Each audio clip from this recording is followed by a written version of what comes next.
In this lecture, you will learn about investment, money, and banking. Investment is something that an economic agent does in the present in order to get some other benefit in the future. Some of the examples of investment are putting money into the bank, or a firm purchasing a machine, or a new building for a factory. Interest is the payment made for the use of money, or the opportunity cost of money. A simple way to understand interest is that it is the price or cost of money. So if a firm borrows money from the public, there's a cost to using that money. That is, the firm can't use that money for free.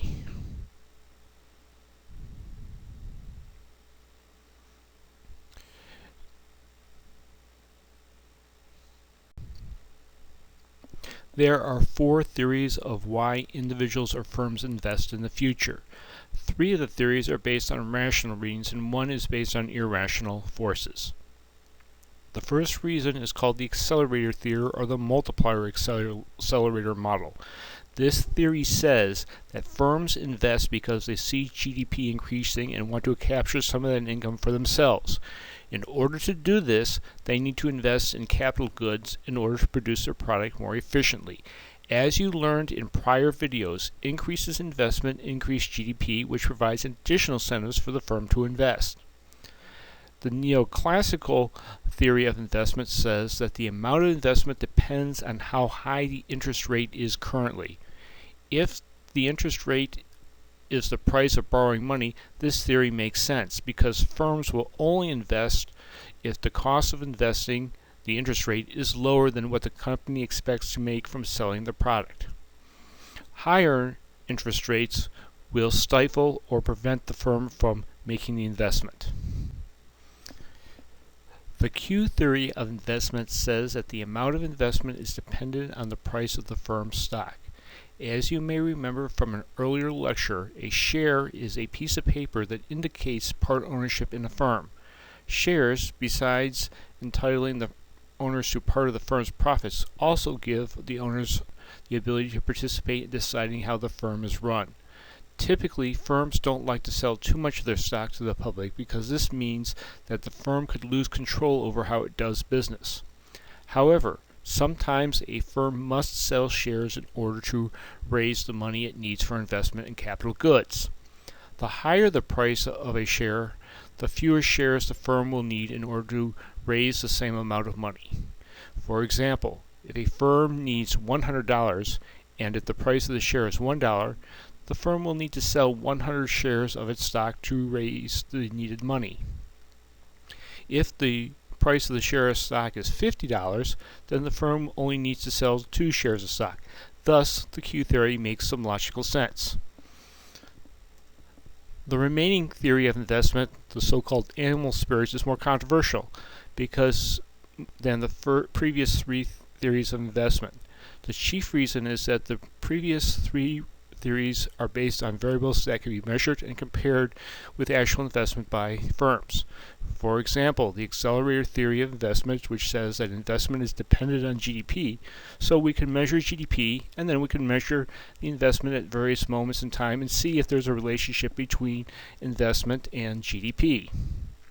A similar technique could be used in checking out the neoclassical theory by collecting interest rates and the corresponding level of investment and seeing whether or not there is a definable relationship between the two.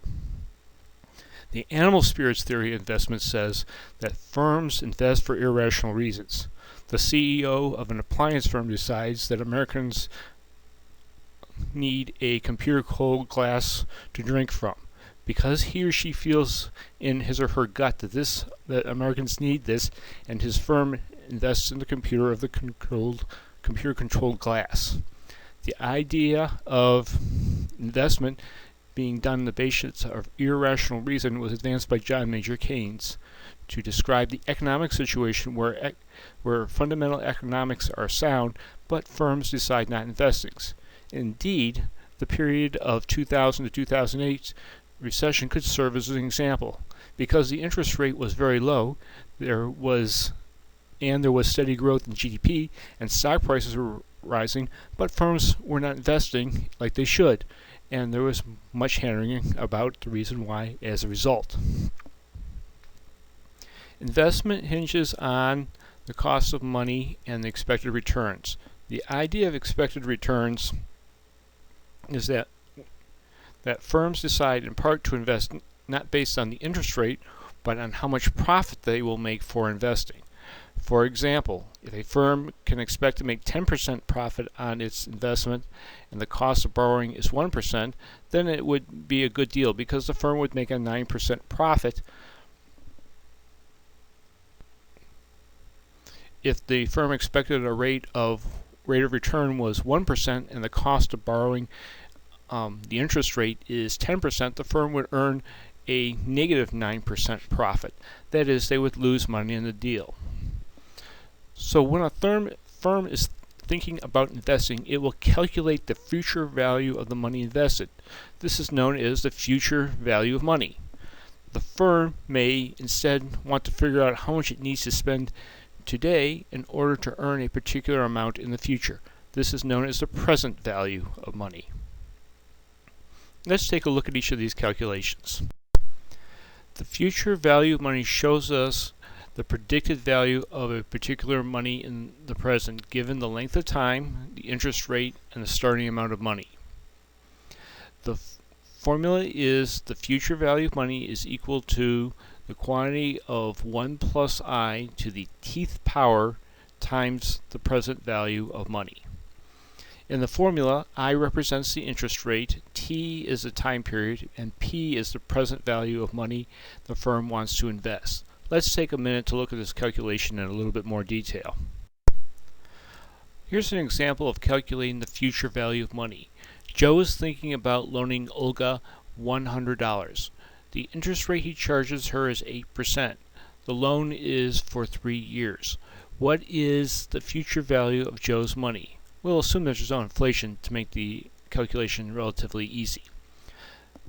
First step is to write down the formula, which is the future value of money is equal to the quantity of 1 plus I to the tth power times the present value of money. The second step is to substitute in 0.08 into the formula for the interest rate. For the length of the loan, in this case 3 years, will be substituted in for T, and the present value of money will substitute in $100, the actual loan itself. Remember that any calculations inside the parentheses need to be done first according to the rules of mathematics. So, third step is to add 1 to 0.08, which gives 1.08 inside the parentheses. The next step would be to take care of the exponent. So, the third step is to multiply 1.08 times 1.08 times 1.08, which gives 1.259721. The sixth step is to multiply 1.6259712 by 100, which gives $125.97.